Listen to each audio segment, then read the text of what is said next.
vista, ¿no? De hecho, necesitamos un instrumento, de hecho, de ahí deriva su nombre, que se llama microscopio, para que puedan ser visualizados, ¿verdad? Entonces, de hecho, esta va a ser nuestra herramienta, ¿no? Que vamos a usar en todas nuestras prácticas siguientes. Bueno, la parte del sílabo, ¿no? Ya lo tengo colgado en su cama desde esta semana, o unos días, no sé si una semana, pero hace unos días está colgado el sílabo. En el sílabo está detallado todos nuestros temas, tanto teóricos como prácticos. Entonces, les recomiendo que le den una revisada para que sepan más o menos qué tema vamos a realizar en esa semana que nos corresponde, ¿no? Otra cosa que van a encontrar y es importante en esta parte de la presentación del curso es las herramientas de evaluación para este curso. Este curso, como es bastante amplio, ¿ya? Se hacen evaluaciones tanto teóricas como prácticas, ¿ya? Está dividido en dos, digamos, en dos unidades: la evaluación continua 1 y la evaluación continua 2. En la evaluación continua 1 tenemos, por ejemplo, los talleres prácticos y teóricos. Estos talleres vienen a ser más que nada unos cuestionarios escritos, ya como un examen, ¿no? En otras palabras, que lo vamos a dar tanto en de teoría, en el horario de teoría, y el de práctica lo vamos a hacer en el laboratorio, un examen práctico. También vamos a tomar como evaluación pasitos. En la semana 3 van a tener su primer pasito de teoría y de práctica también. Y la semana 7, y me parece que en la semana 11 también vamos a tener otro pasito. Creo que el pasito de la semana 11 más bien correspondería a la evaluación continua 2. ¿Ya? ¿Qué más tenemos? Tenemos las prácticas de laboratorio que también son evaluadas. En la práctica de laboratorio tenemos un trabajo colaborativo que les voy a explicar a mayor detalle en qué consiste el trabajo colaborativo en la parte práctica, ¿no? Hacemos un trabajo que es la ejecución de un protocolo, y luego ese protocolo hacemos la parte experimental en el laboratorio, hacemos un artículo y luego lo exponemos, ¿no? Es un trabajo que tiene dos partes, se lo voy a detallar en la parte práctica, ¿ya? Luego tenemos la evaluación parcial. Ya saben que la evaluación parcial es la evaluación que se toma en la semana 8. De hecho, es solamente esta semana, no hay actividades académicas, solamente es examen de todos los cursos, ¿no? Seguramente semanas previas nos van a programar el día que nos correspondería dar el examen parcial. Ahora, el examen parcial es teórico-práctico, ¿ya? Este examen parcial es básicamente casitos. Se les da un casito a los cuales se les hace preguntas sobre ese casito, pero preguntas que corresponden a los temas tanto de teoría como de práctica. Entonces es por eso que es teórico-práctico la evaluación parcial. De igual forma es la evaluación final, ¿ya? En la evaluación continua 2 también tenemos los mismos talleres que hemos visto en la evaluación continua 1, también se van a tomar pasitos.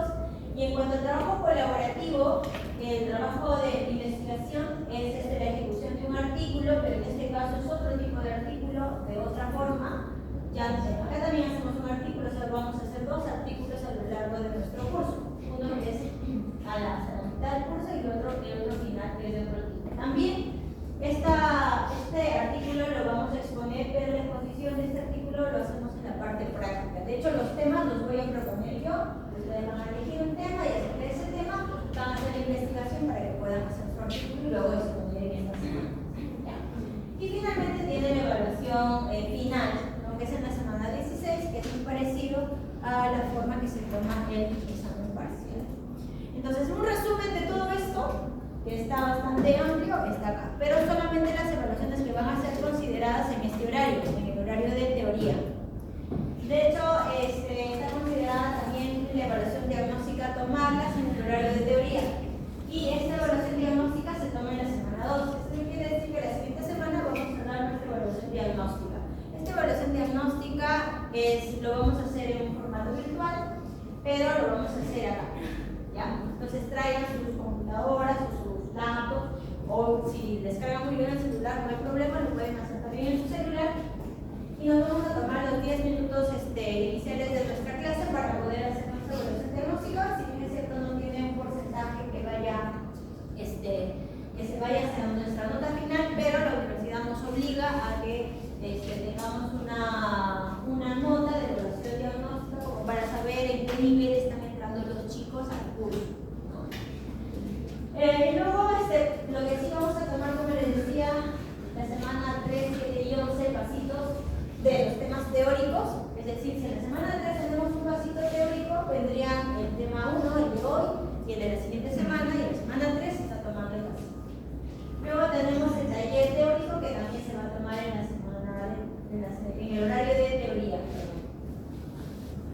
Ahora, el taller práctico, por ejemplo, puede ser modificable, puede ser quizás el día jueves, que nos vemos, o el día viernes, ¿no? Dependiendo de cómo están manejando sus horarios, qué día les conviene. Eso sí se puede como variar un poco porque tenemos 2 días que podemos dar.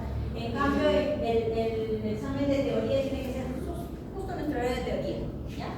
Acá sí no va a poder ser quizás modificable. El examen parcial ya saben que es en la semana 8, el taller teórico de la S2, de igual forma que la S1, y el examen final. Es un resumen de todas las evaluaciones que se estarían evaluando en este horario, en el horario de teoría. ¿Preguntas? ¿Dudas?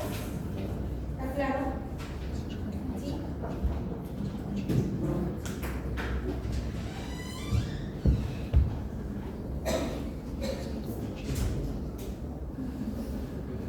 Hola, buenas tardes. Ok, entonces continuamos con nuestro tema.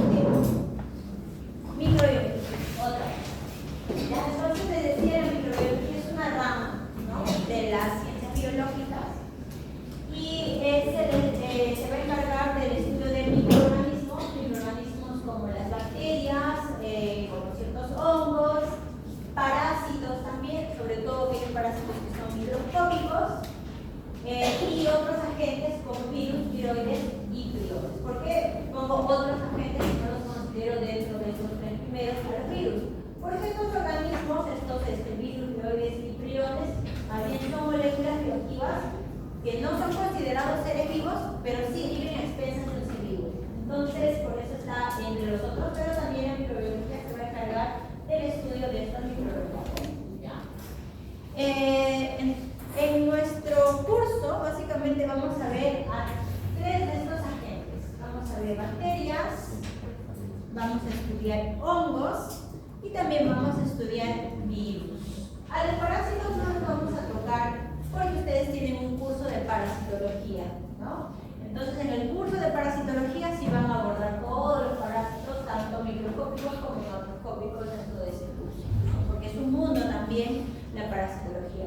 La microbiología no deja de ser una ciencia sumamente amplia, ¿no? Amplia, amplísima. De hecho, acá está solamente como el término de microbiología, ¿no?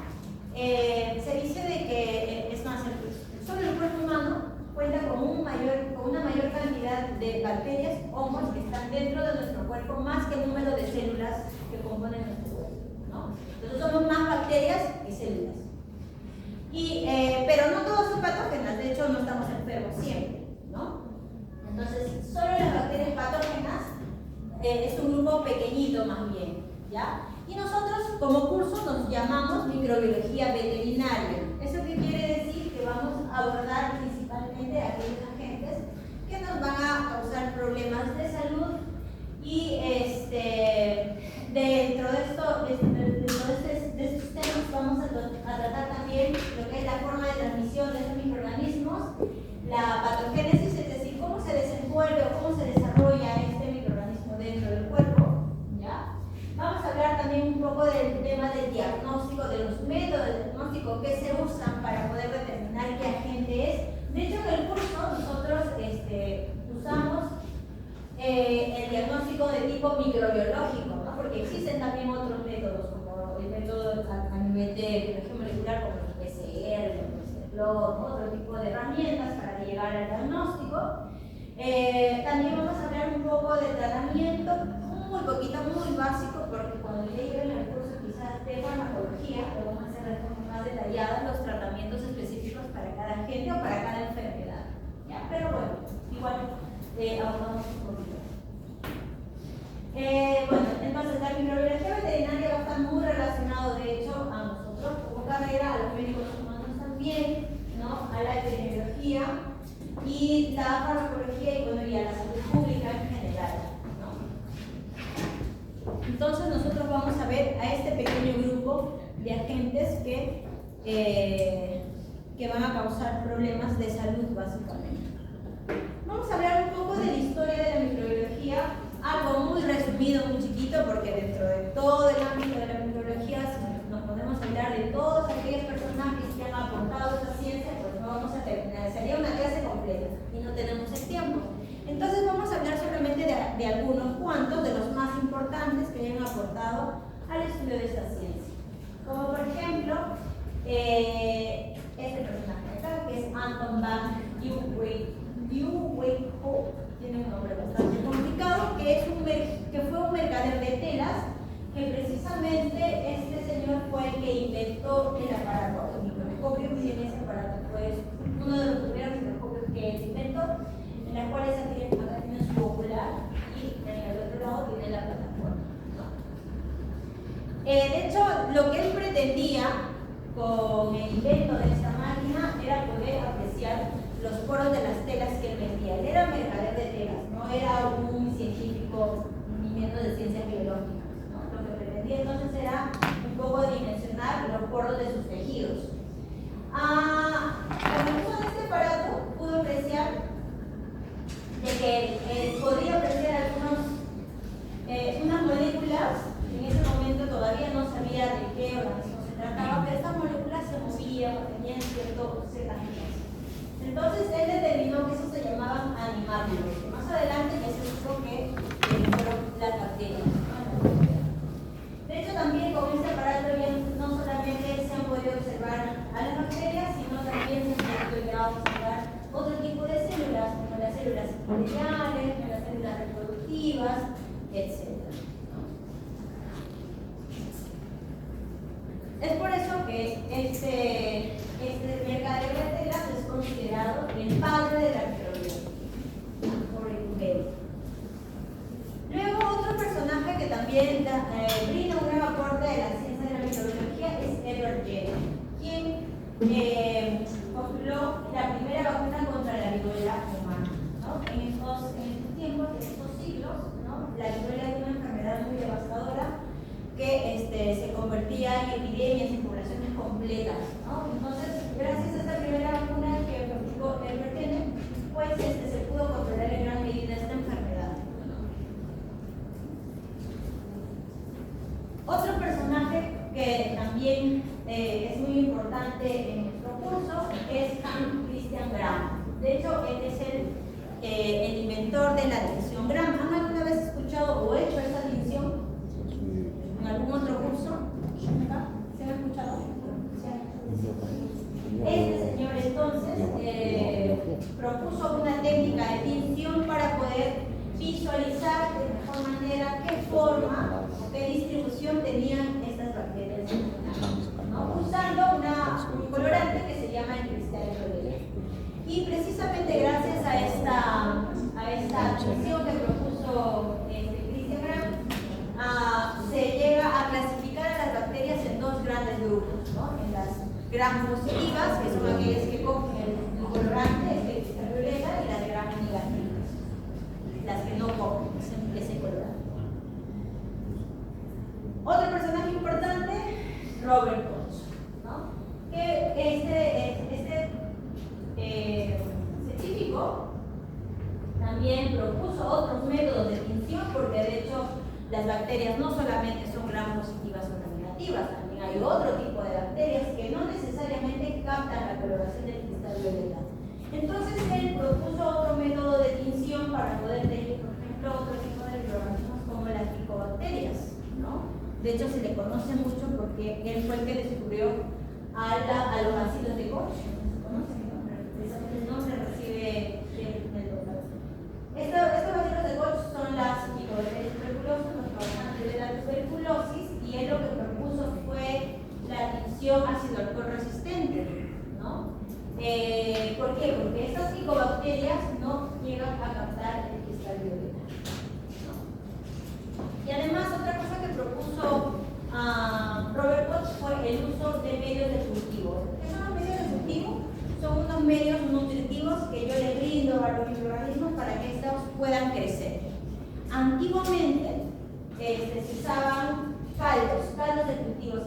son medios pero en estado líquido. Actualmente todavía los usamos, pero ya no los usamos quizás con la finalidad de aislarlos, ¿no? Los usamos con otras finalidades.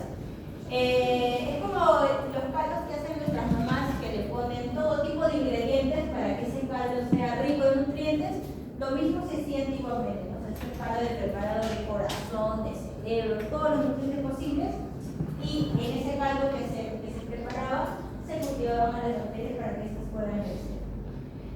Pero este caldo sí permitía el crecimiento de las bacterias, pero no permitía aislarlas.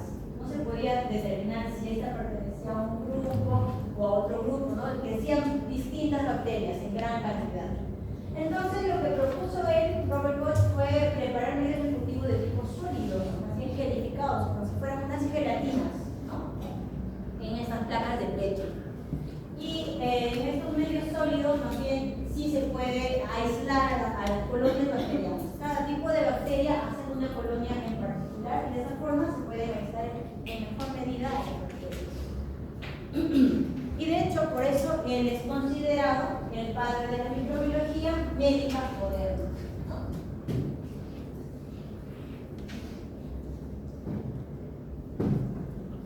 Bueno, hay otros personajes que también aportan en gran medida esta ciencia, que los vamos a ir conociendo conforme vayamos avanzando en nuestro curso, ¿no?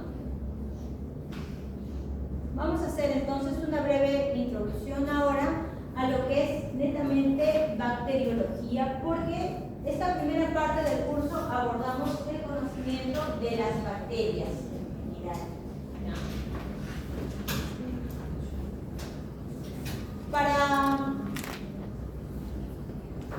Para conocer entonces a las bacterias, ¿no? Lo primero que tenemos que entender es la biología molecular de una célula procariota. ¿Por qué? Porque las bacterias son de este grupo, son de las células procariotas. Y tenemos que también conocer cuáles son las diferencias que tendría con una célula eucariota. Ambos son seres vivos, pero tienen ciertas diferencias, ¿verdad? Entonces, entendiendo bien cuál es la biología de una célula procariota, voy a entender bien también cuál sería la biología de una bacteria. Entonces, en esta primera parte del curso vamos a conocer las morfologías bacterianas, vamos a conocer de qué están conformadas estas bacterias, ¿ya? Cuáles son las estructuras que componen las bacterias. Y lo primero que vamos a hacer antes de empezar con la morfología es ubicarlas en el reino, en los seres vivos en general, ¿no? Porque tiene su reino también. ¿Se acuerdan cuando hablábamos en zoología? Todos han llevado zoología conmigo. Cuando hacemos la distribución de los seres vivos, hacemos la distribución más amplia de los seres vivos es mediante los dominios. ¿Se acuerdan? Dominio bacteria, dominio arquea y dominio eucario. Las bacterias tienen su propio dominio, el dominio de las bacterias. Las arqueas, al igual que las bacterias, son de células de tipo procariotas. Y las eucarias son de células de tipo eucariotas. De hecho, son pocos los reinos que pertenecen a las células eucariotas. Hay una gran variedad, mucho más grande en cuanto a número, ¿no?, de agentes bacterianos y arqueas en el medio ambiente. De hecho, la bacteria más conocida, más famosa, la vedette de las bacterias, tiene que ser la Escherichia coli. ¿Quién no ha escuchado de esa bacteria? De hecho, es la bacteria que más se conoce, es la más estudiada, ¿ya? Porque gracias a esta bacteria es más, se han podido determinar muchos procesos biológicos. Se usa esta bacteria para poder determinar procesos biológicos, se usan también para determinar procesos genéticos, ¿no? Porque esta bacteria es de fácil reproducción y aislamiento también, ¿no? Entonces es por eso que se usa como herramienta también de diagnóstico.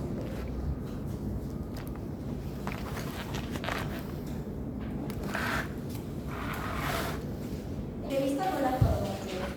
Las dimensiones de las bacterias están en la unidad de micrómetro. Pueden estar de 1.5 hasta 10, de 5 a 10 micrómetros. Las micoplasmas, que también son un tipo de bacterias, son aún más pequeñitas, pero sí se pueden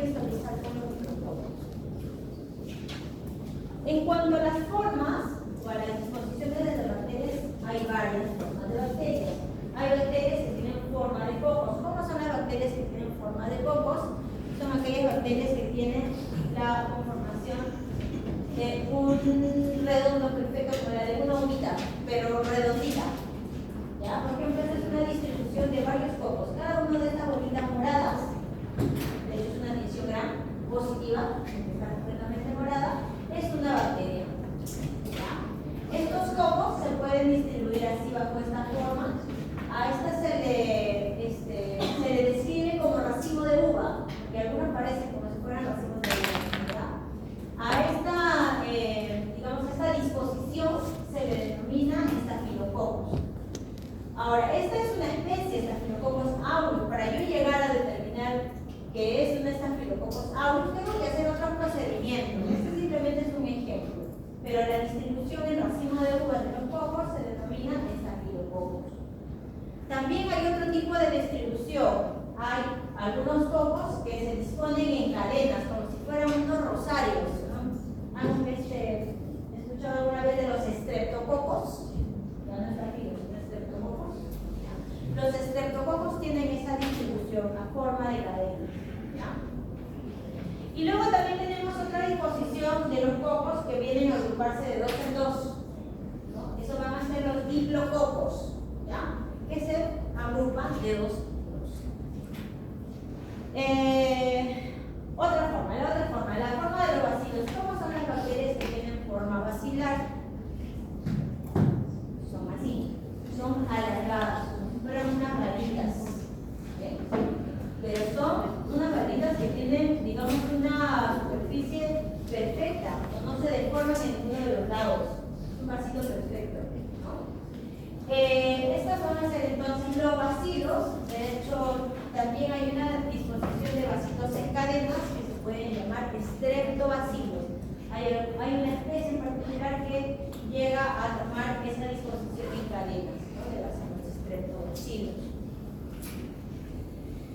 Otra forma de bacterias tienen a ser las que están en forma espiral. Hay bacterias que llegan a tener esa forma como en espiral, las llamadas espiroquetas, ¿no? ¿Han escuchado alguna vez de la leptospira? Causante de la enfermedad llamada leptospirosis. Esa leptospira, esta bacteria, es una espiroqueta, tiene esa forma en forma de espiral, como si fuera un gusanito. Ahora, si se dan cuenta, esta imagen tiene otro tipo de tinción, ¿verdad? A diferencia de las dos primeras. Esta tiene como un color cristal, esta tiene como un color azul, pero esta tiene como un color medio marrón amarillo, ¿no? De hecho, esta no es una tinción de tipo microbiológico, más bien es histológico. Lo que han hecho es han tomado una biopsia de riñón, ¿ya? Este es un tejido renal, y lo que están viendo acá son la presencia de estas espiroquetas. Esta es una tinción de plata. Para poder apreciar las espiroquetas hay que hacerles la tinción de plata. Casi no captan cristal violeta, porque son gran negativos. Otro tipo de bacterias se disponen en filamentos, como si fueran unos pelitos delgaditos, como si fueran unas pestañas, pero delgaditas, filamentosas, que no se ve bien en esta imagen, pero cuando lleguen a casa lo van a poder ver mucho mejor cómo se disponen estas bacterias en filamentos. Estas bacterias, por ejemplo, la nocardia es una bacteria que tiene esta forma filamentosa. Nocardia. Luego tenemos a las pleomórficas. Las pleomórficas son bacterias que no tienen una forma definida. De hecho, la pared de las pleomórficas es una pared flexible, es una pared maleable, que hace que la bacteria no tenga una forma definida. Miren, este no es un vacío perfecto, tampoco es un coco, ¿no? Este tampoco está como medio redoblado, ¿no? Entonces, esto de acá, cuando no tiene una forma definida, se le denomina forma pleomórfica, porque puede ser variable la disposición de esa bacteria. Un ejemplo de bacteria considerada pleomórfica, las micobacterias, famosas micobacterias, como la Mycobacterium tuberculosis. Esta es una escala de comparación de los de algunos digamos, algunos elementos macroscópicos con los microscópicos. Los macroscópicos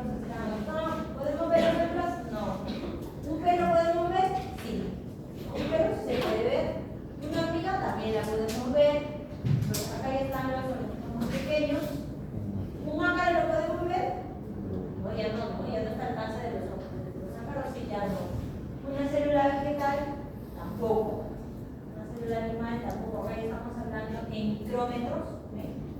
Entonces una bacteria está también al alcance de la visualización con el uso del microscopio, ¿ya? Está en micrómetros. Un virus es aún más pequeño, ya tiene incluso otra unidad de medición, está en nanómetros, que es mucho más pequeño que los micrómetros.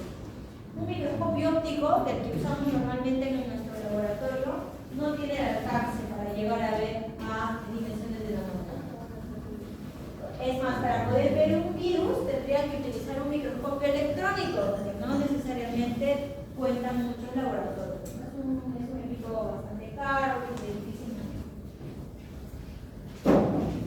Pero con el microscopio óptico para nosotros es suficiente.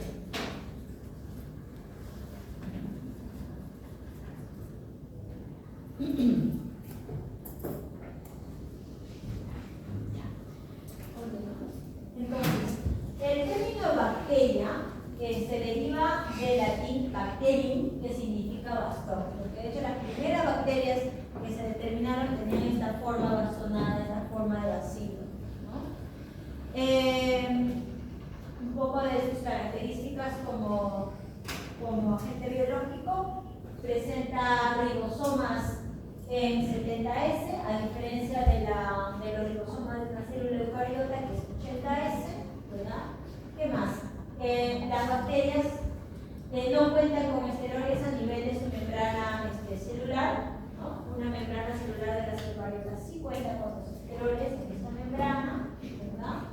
También no cuentan con algunas organelas como mitocondrias, como retículo plasmático, como aparato de Golgi, que nuestras células sí tienen, aunque estas no, parecen de esas vacuolas.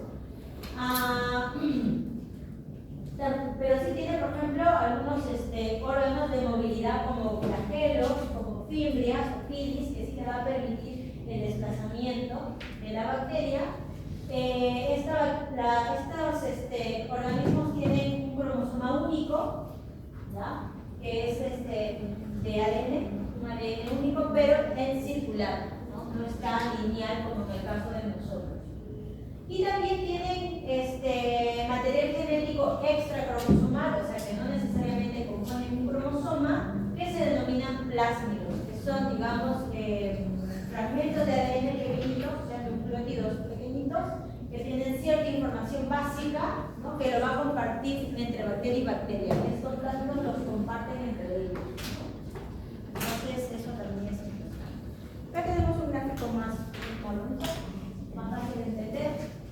De la estructura que está compuesta una célula procariota, básicamente una bacteria. Entonces, tenemos por ejemplo su material genético en un nucleolo. De hecho, el nucleolo es simplemente la región en la cual está ubicada el material genético, no hay pared, ¿no? Si tiene pared ya sería un núcleo, pero estos no tienen. Solo está el cromosoma circular, ¿verdad? Los ribosomas en el citoplasma tienen algunos gránulos de inclusión, que son reservas energéticas de las bacterias. Luego tenemos a una membrana citoplasmática, ¿verdad? También bilipídica. Y acá vemos a los mesosomas. Los mesosomas tienden a hacer una invaginación de la membrana citoplasmática. Pero se excede que estos mesosomas solo se forman cuando la bacteria está muerta, cuando está desactivada. Cuando está activa, cuando está viva la bacteria, no cuenta con estos mesosomas.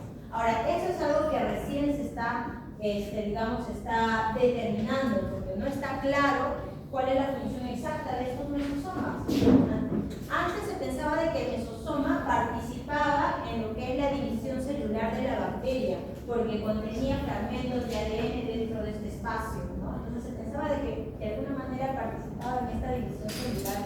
Pero se ha descubierto de que las bacterias vivas, las que están activas, no cuentan con mesosomas en su membrana citoplasmática. Entonces es como que está todavía creando ciertas dudas sobre la función exacta de los mesosomas. Es más, algunos autores dicen de que el mesosoma viene a ser más que nada un artefacto que se forma cuando uno hace láminas, no tinciones de las bacterias, ¿no? Para poder visualizar. Bueno, ya lo sabremos a mayor detalle conforme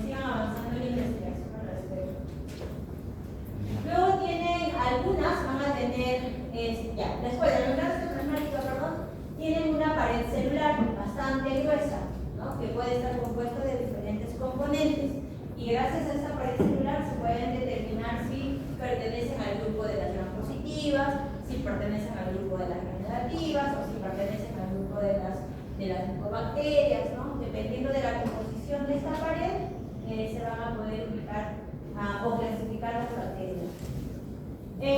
Una célula eucariota animal tiene pared celular. Sí. ¿De qué estaría compuesto si nuestra célula tuviera una pared celular?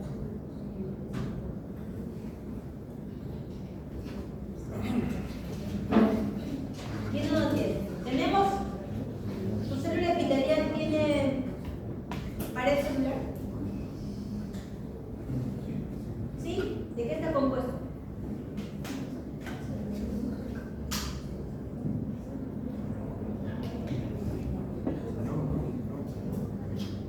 ¿Sí o no? ¿Total? Me dice sí, me dice no. ¿Te retratas? No tiene. La célula eucariota animal no tiene pared celular. ¿Qué célula eucariota tiene pared? La de los vegetales tiene pared, la celulosa, ¿verdad? En el caso de estos procariotas sí van a tener una pared celular. No está compuesto de celulosa, está compuesto de otro material, pero sí conforma parte de su pared. Sobre esta pared, algunas bacterias van a tener otro material extracelular que se llama exopolisacáridos, de hecho está compuesto también por los polisacáridos, y como están fuera de la bacteria se llaman exopolisacáridos, que pueden ser la cápsula, se denominan cápsulas, o pueden ser también glicocáliz, ¿no? Dependiendo de qué tipo de bacteria sea. ¿Qué otros componentes más tiene una bacteria? Tiene componentes de motilidad como flagelos, o como pilis, o también llamadas fimbrias. Que le va a ayudar a la bacteria un poco a desplazarse, ¿no? Sobre las superficies. Entonces, dentro de todas estas estructuras que hemos visto, también se agrupan en dos. Estructuras permanentes, es decir, que toda bacteria tiene que tener estructuras vitales, ¿no? Y las estructuras variables, que algunas sí tienen o que algunas pueden carecer, ¿no? Que no necesariamente son necesarias para su supervivencia. Dentro de estas estructuras permanentes está la membrana citoplasmática, obviamente, ¿verdad? Su pared celular y bueno, lo que tiene embebido dentro de su citoplasma. En el caso de las estructuras variables, tenemos varias, como los flagelos, que son estas estructuras de motilidad, las fibras o pilis, los exopolisacáridos y algunos van a ser incluso formadores de esporas. Lo vamos a ver a todos, a cada uno de ellos. ¿Ya? Dentro de las estructuras permanentes tenemos la membrana citoplasmática. La membrana citoplasmática es parecida a nuestra membrana. Es una membrana que está compuesta por dos capas fosfolipídicas, ¿verdad? Pero a diferencia de una célula eucariota o una de nuestras células, esta membrana fosfolipídica carece de esteroles, no cuenta con el colesterol, que es el esterol que tiene nuestra célula. Excepto el micoplasma. El micoplasma, ¿ya? Que es este micobacterium, sí va a tener un tipo de esterol en su membrana citoplasmática, pero no es un esterol a base de colesterol como el nuestro, sino es de otro tipo de lípido que está dentro de su membrana citoplasmática. Pero el resto de bacterias, más bien no, va a carecer de esteroles. ¿Qué más va a contener esta membrana citoplasmática? Contiene proteínas y otros componentes, ¿ya? Que se van a encargar de la respiración celular y de la fosforilación oxidativa. ¿Quién se encarga de estas funciones? Va a ser su membrana citoplasmática en el caso de las bacterias. En el caso de las eucariotas, ¿quién se encarga de la respiración y de la fosforilación oxidativa? ¿Quién hace respiración celular en la célula?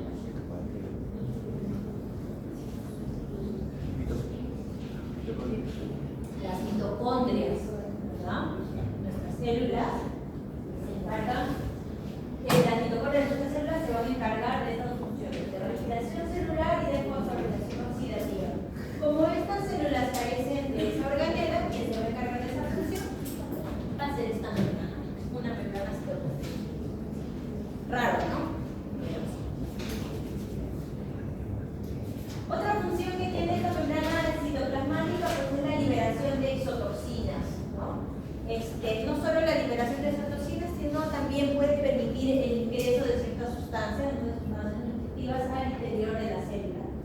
qué? Porque dentro de estas proteínas que tienen en esta membrana citoplasmática, son proteínas permeables que permiten tanto el ingreso de ciertos solutos o las salidas también de ciertos componentes como toxinas.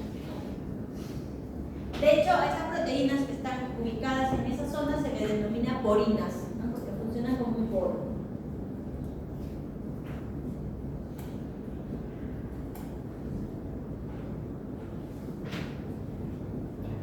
Esta membrana citoplasmática es de permeabilidad selectiva, de hecho no cualquier cosa ingresa, ¿no? Es bastante selectivo.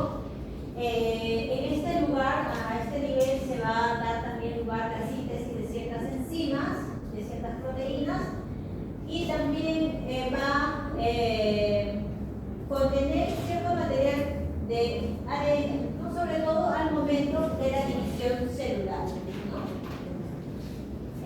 Ya les había contado un poco sobre los mesosomas, que vienen a ser esas invaginaciones de la membrana citoplasmática que se forman en ciertas bacterias. ¿Qué más? A ver. ¿Cuál es el tipo de división que tiene la bacteria? ¿Cómo se reproducen las bacterias? Con las células procariotas. ¿Qué tipo de reproducción tendrán?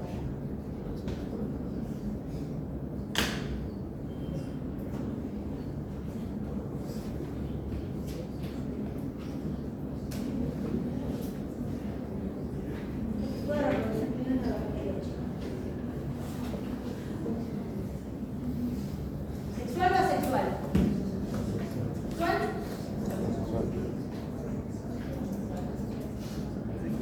Vamos a volver al primer ciclo, creo. ¿Sexual o sexual? Asexual. ¿Cuál? Entonces,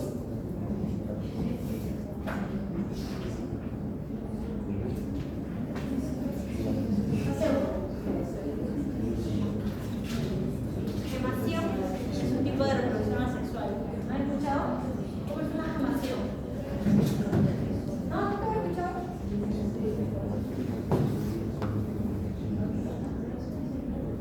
¿Qué otro tipo de reproducción asexual conocen? Están buscando de ahí en este grupo. ChatGPT. ¿Qué dice ChatGPT? Ahora sí lo pueden usar. Visión binaria, exacto. Por visión binaria, ¿qué consiste este tipo de reproducción? En que a partir de una célula se van a dividir dos exactamente iguales. ¿Ya? Ese es el tipo de reproducción que tienen. Por visión binaria. Digamos, se dividen completamente las dos células y salen dos igualitas. Que comparten información igual, todo igual, como si fueran dos gemelas. ¿Ya? En el caso de la gemación, que es otro tipo de reproducción, las bacterias no hacen gemación, las que hacen gemación son los hongos, que vamos a ver más adelante. Esta también es un tipo de reproducción asexual, pero esta consiste en que a partir de una célula madre brota una pequeñita y esta luego se libera y crece, ¿no? En el caso de la fisión no sucede así, no son completamente iguales, las dos que se dividen. Este tipo de reproducción de fisión binaria tiene una gran ventaja, que es sumamente rápida. Se reproducen rápidamente las bacterias. En horas yo ya puedo tener una cantidad de bacterias en las cuales es posible contabilizarlas, ¿no? Entonces, por ejemplo, nos vamos a dar cuenta en el laboratorio cuando hagamos nuestra práctica, ¿ya? Que lo vamos a hacer, que sembramos el día jueves, por ejemplo, al día siguiente ya vamos a tener un crecimiento bacteriano, ¿no? Varias colonias. 24 horas suficientes para que puedan haber crecimientos bacterianos, pero ya no los vamos a contabilizar por unidades, sino por colonias bacterianas, porque por unidades nunca vamos a terminar.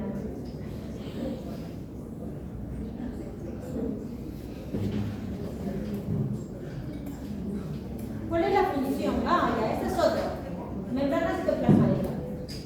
Vamos a ver ahora la pared celular. De esta famosa pared celular que no es celulosa sino otros componentes. La pared celular de las bacterias tiene como función la función de protección, la función de la prevención de la lisis osmótica, ¿no? De alguna manera de comunicación permeable. De hecho, los micoplasmas tienen otra composición de la pared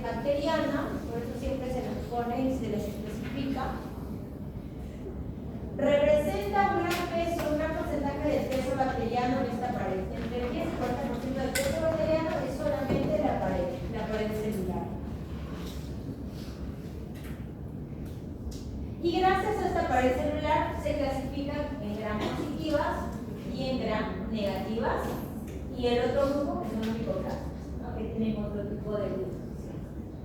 ¿En qué consiste? ¿Cómo están compuestas entonces ahora las gram negativas de las gram positivas? Uno de los componentes principales para diferenciar entre ambos grupos es este componente que ven acá, que se llama peptidoglicano. Los peptidoglicanos son cada uno de estos ladrillitos que está formando esta pared. Son componentes a base de carbohidratos, son azúcares, ¿no? Entonces están formando una gruesa capa de peptidoglicanos. Este viene a ser un gram positivo, gruesa capa de peptidoglicanos. Y miren este otro, peptidoglicanos, si sale una línea delgadita, ¿no? Este viene a ser un gram negativo, una delgada capa de peptidoglicanos. Entonces, ¿cuál es el componente principal? Los peptidoglicanos. ¿Ya? ¿Qué más vamos a encontrar en esta pared celular? También vamos a encontrar sobre la superficie algunos componentes proteicos y algunos de los antibióticos, sobre todo antibióticos de tipo beta-lactámicos, actúan sobre los peptidoglicanos.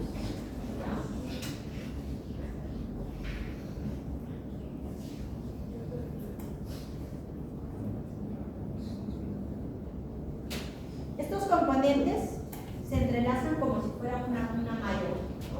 De tal forma que forman una capa bastante gruesa. Los peptidoglicanos están conformados por dos azúcares básicamente, el N-acetilglucosamina y el ácido N-acetilmurámico. Este ácido N-acetilmurámico es un componente proteico porque está conformado, aparte de una molécula base carbonatada, está conformado también por algunos componentes a base de aminoácidos, ¿no? Pero básicamente dos azúcares, es lo que compone estos peptidoglicanos de la pared celular. Aparte de los peptidoglicanos, vamos a encontrar otro componente más superficial en esta pared, que van a ser los ácidos teicoicos, que están ubicados acá. Ácido lipoteicoico y ácido teicoico, que son, digamos, moléculas que van a salir hacia la superficie de la pared, ¿no? Este viene a ser entonces una pared celular de un gram positivo, ¿no? Peptidoglicanos gruesos con ácidos teicoicos y lipoteicoicos. También van a tener los gram positivos unos antígenos específicos denominados proteínas M, ¿ya? Que son proteínas que se van a ubicar también en esa superficie, y lo que va a ayudar a este componente antigénico es estimular al sistema inmune de la gente para que pueda formar sus anticuerpos o sus mecanismos de defensa contra este mismo, ¿no? No sé si he llevado inmunología, pero han llevado ya. Cuando lleven inmunología van a entender mucho mejor qué es antígenos, ¿no? Pero ya básicamente es un componente estimulador del sistema inmune.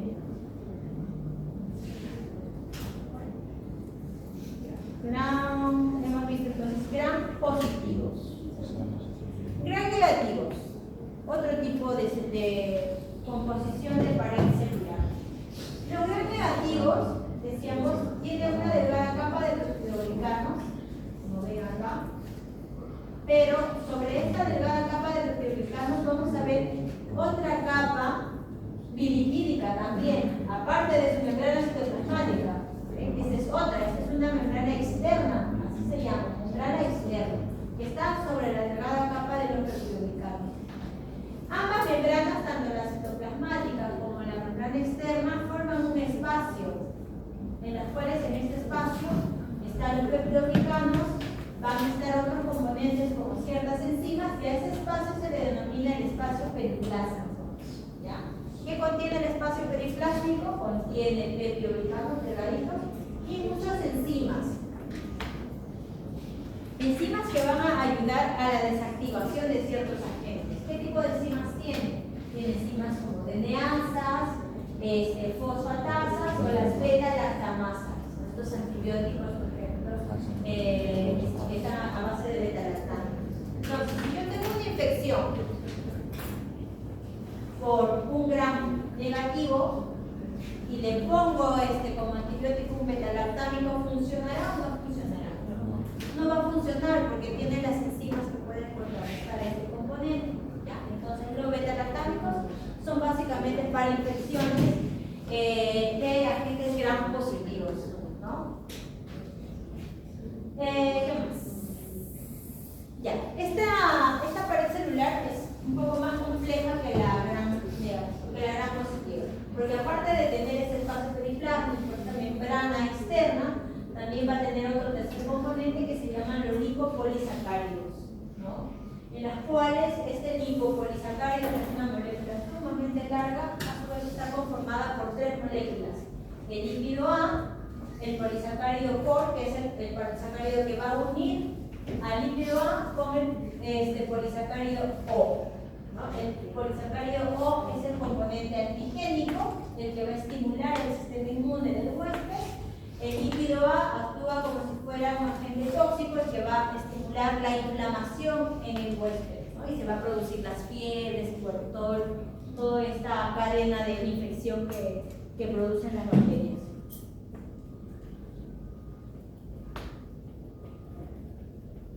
Entonces, esta membrana externa, esta de acá, tiene también sus funciones.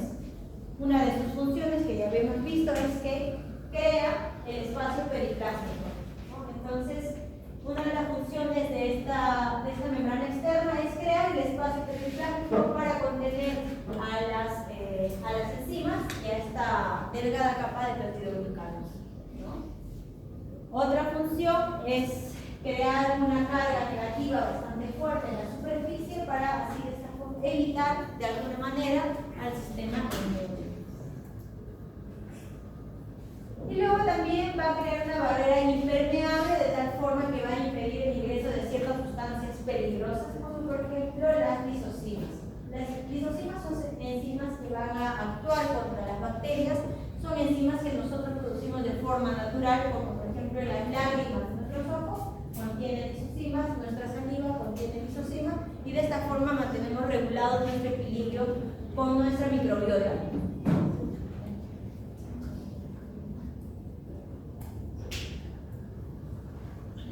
En este espacio periplásmico decíamos que tiene los peptidoglucanos y además tiene las enzimas.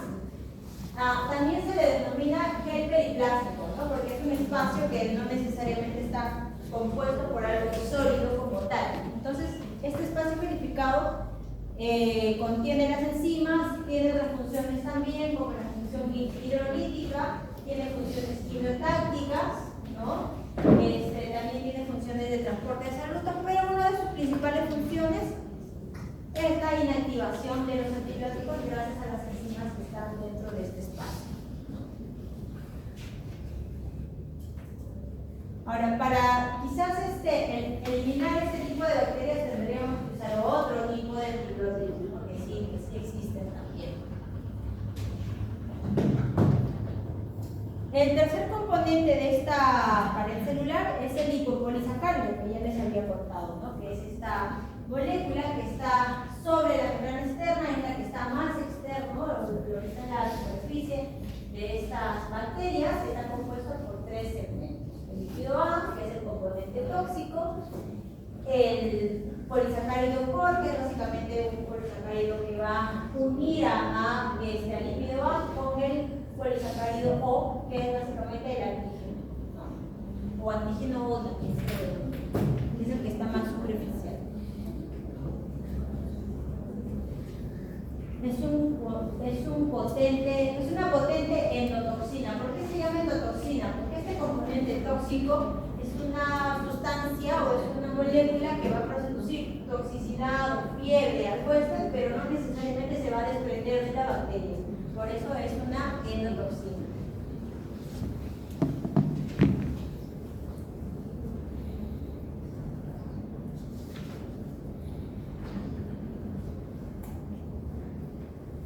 Algunas diferencias que existen entre ambas, de hecho ya los hemos mencionado, ¿no? Entre la gram positiva y la gram negativa, el número de capas de peptidoglucanos. De hecho, los peptidoglucanos tienen una gran afinidad por el cristal violeta, por eso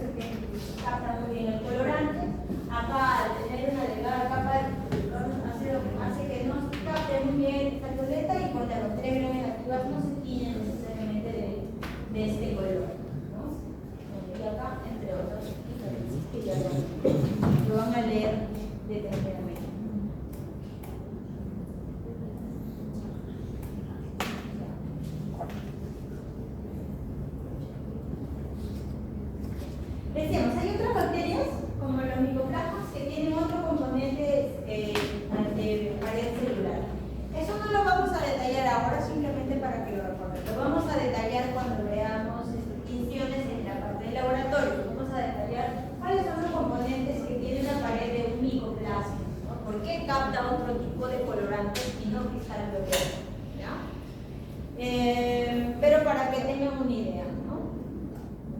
Generalmente los micoplasmas son bacterias intracelulares, que lo que estamos viendo es que están invadiendo las células, los glóbulos rojos, ¿no?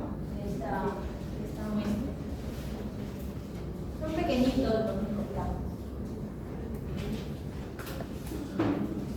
Otro componente importante y permanente de una bacteria es el citoplasma. ¿Se acuerdan?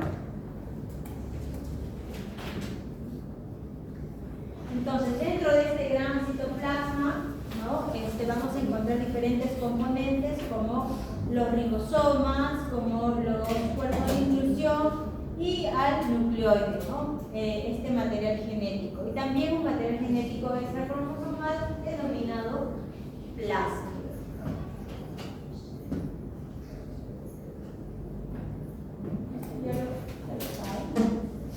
Lo mismo que estamos conversando anteriormente. Vamos a pasar ahora entonces a describir las estructuras variables. ¿Ya? Estas estructuras que algunas tienen, algunas no tienen, ¿no? Algunas pueden carecer. Dentro de estas estructuras variables tenemos a los exopolisacáridos. Exopolisacáridos, ¿por qué exo? Porque se van a ubicar fuera de la bacteria. Rodea y bordea a las bacterias. Este exopolisacárido ¿ya? Está sintetizado en la membrana citoplasmática, se sintetiza en la membrana, atraviesa la pared y se va a ubicar sobre la pared, bordeando así a la bacteria. Se clasifican entonces, tenemos exopolisacáridos denominados cápsula, tenemos un exopolisacárido denominado glicocáliz. Ambas tienen diferencias. Las cápsulas, este exopolisacárido es una sustancia mucosa, viscosa, pero es de consistencia firme, rígida, que va a dar una forma rígida a la bacteria. Le va a proteger a la bacteria contra la fagocitosis. Miren ahí, este es un macrófago que quiere fagocitar a la bacteria, pero cuando llega a la cápsula lo va a evadir y no le va a permitir su fagocitosis, no le va a reconocer. De alguna forma lo protege contra la fagocitosis. Por lo tanto, es considerado un factor de virulencia que viene a ser como una especie de ventaja de protección a favor de la bacteria. De hecho, vamos a tener una clase específica sobre los factores de virulencia en las diferentes bacterias. Es considerado también un antígeno, denominado el antígeno K, porque también puede estimular el sistema inmune para la producción de anticuerpos específicos contra estas bacterias. Y debido a que es una estructura fibrilar altamente hidratada, no capta fácilmente colorantes. De hecho, no hay colorante que pueda ser captado por estas cápsulas, ¿no? Entonces, para poder visualizarlos en el microscopio, se usa una técnica de tinción que se denomina la tinción negativa. ¿En qué consiste esta tinción negativa? Muy parecido a las fotografías que antiguamente se usaban con estos rollos, ¿no? Que era un fondo oscuro, tú ponías, plasmabas la imagen y luego se dibujaba en ese fondo oscuro la imagen, ¿no? Parecido es más o menos el principio de esta técnica. Se crea un fondo oscuro, una base oscura, pones a la bacteria y las bacterias que tengan cápsulas se van a delinear. Entonces, de esta forma se puede llegar a la cápsula de la bacteria.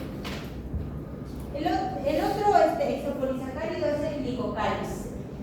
Este glicocáliz, a diferencia del anterior, es más bien flexible, no es rígida como la cápsula. Este material va a participar en la formación de las llamadas biopelículas. ¿Qué es una biopelícula? La biopelícula es un espacio donde se van a organizar, se van a unir varias bacterias, se van a llamar unas entre ellas, no solamente de la misma especie, pueden incluso formar una comunidad de diferentes bacterias embebidas en esta biopelícula, que es producido por las bacterias también, ¿no? Llamada biopelícula. y se van a encargar precisamente de la formación de las colonias. Las colonias se forman gracias a las biopelículas, por eso están unidas las bacterias unas entre otras, ¿no? ¿Qué le va a permitir esta biopelícula a la bacteria? Le va a proteger contra la fagocitosis y también le va a proteger contra la acción de los antimicrobianos, ¿no? Se protegen entre ellas también.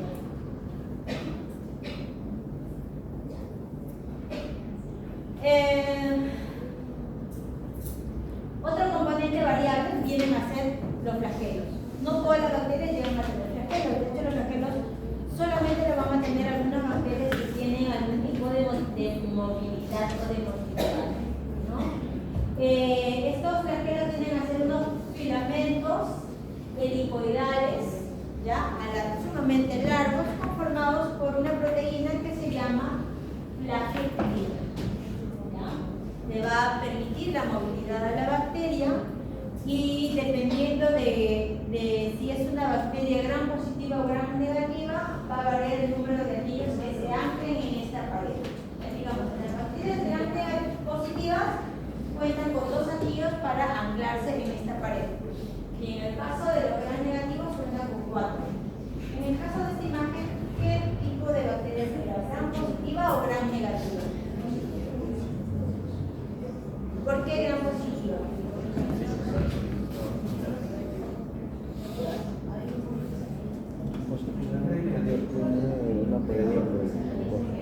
Abajo dice. Dice anillo, pero no dice gram positivo.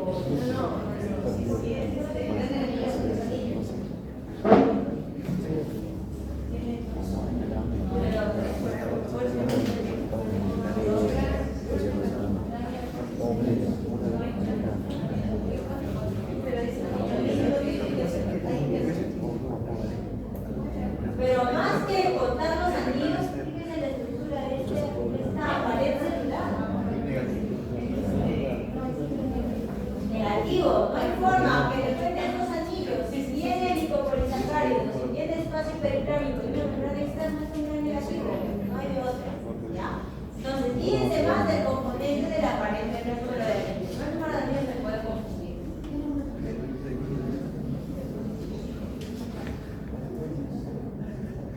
Ahora, según la disposición de los flagelos, se puede también agrupar las bacterias.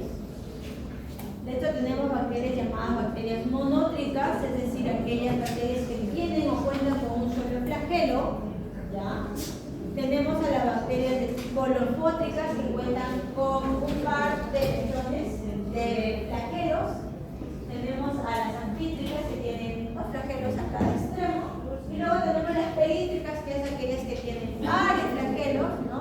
Que están ubicados o distribuidos en gran parte de esta pared celular y parece un mechón, ¿no? Como un cabello. Y luego estos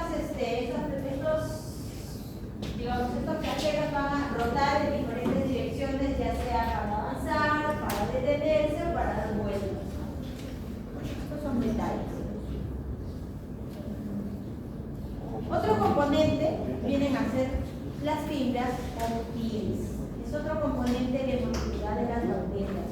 No todos tienen, pero algunos sí. Sobre todo van a tener algunas bacterias que pertenecen al grupo de las gram negativas. ¿Ya? Está conformado por esta proteína que se llama pilina. Hay 2 tipos de fibras o hay 2 tipos de pilis. Tenemos el pili normal y tenemos un pili que se llama el pili sexual. De hecho, hay un grupo que se ponía o se puso alguna vez el nombre de pili sexual de su. Muy creativo.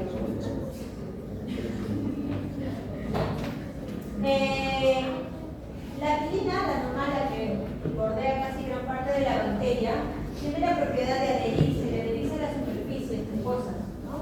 Por ejemplo, quien tiene estas fibras van a ser, por ejemplo, las E. coli, tienen una gran cantidad de fibras, y las E. coli, si es una E. coli normal, la que está en nuestro tracto gastrointestinal de forma normal, ¿ya? Si llega a otra mucosa de la cual no corresponde, sí puede causar una infección. Por ejemplo, las infecciones urinarias pueden ser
de la bacteria vienen a ser las inclusiones.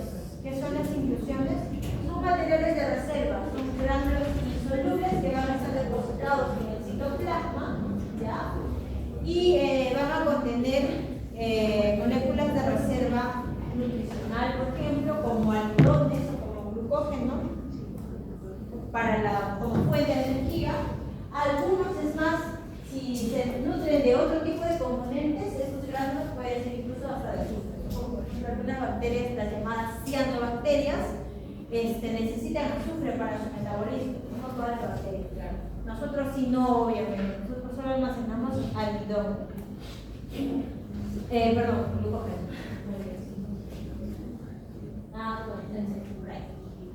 Otro componente de las bacterias son las esporas. Decíamos, las esporas es una estructura que se van a formar en algunas bacterias. Solamente son 2 géneros de bacterias que van a ser formadores de esporas. ¿Cuál es la finalidad de la espora? Es preservar la vida de la bacteria. Los únicos géneros que son formadores de esporas van a ser el Bacillus y el Clostridium. Se forma cuando las condiciones del medio en el que están esas bacterias se ven adversas. Es decir, cuando están en extremo calor, cuando están quizás en una radiación muy alta, cuando están sin humedad, digamos, en altas condiciones de resequedad. En esas condiciones extremas que siente la bacteria a manera de supervivencia va a formar su espora. Para que quede la espora en ese ambiente, y bueno, la bacteria va a morir, pero va a quedar su espora. Si yo a esa espora, digamos, años después, cuando ya pasó todo el desastre, ¿no? Años después, yo libero la espora y le doy las condiciones apropiadas para que pueda crecer.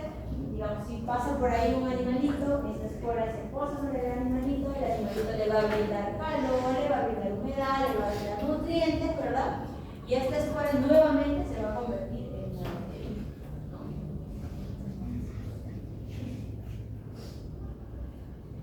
Es una estructura sumamente resistente, ya que está conformado por este componente. Se llama dipicolato de calcio.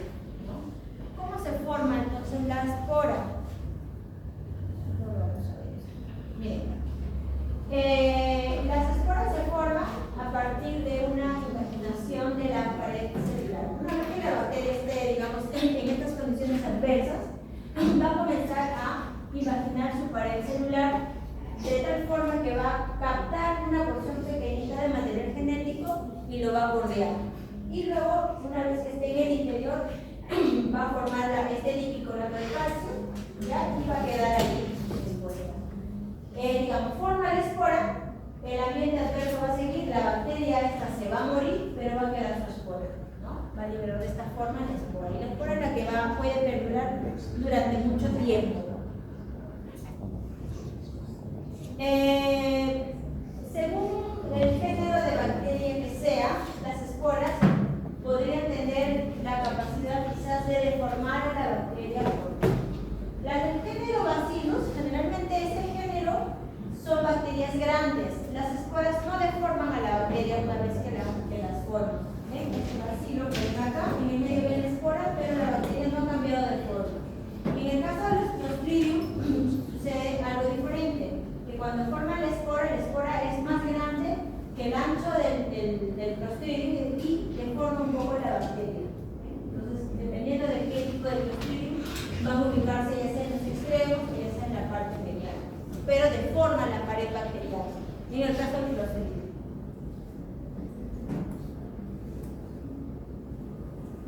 Otra cosa que tienen como capacidad las bacterias es la quimiotaxis también, ¿no?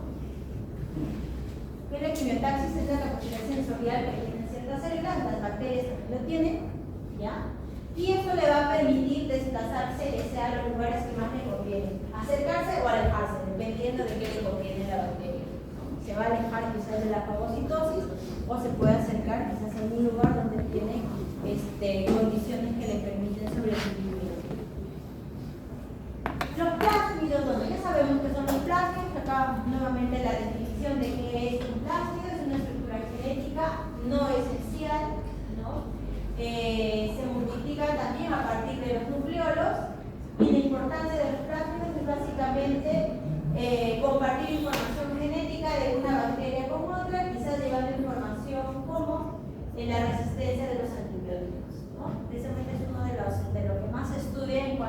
información que comparten entre bacterias a través de estos plásmidos.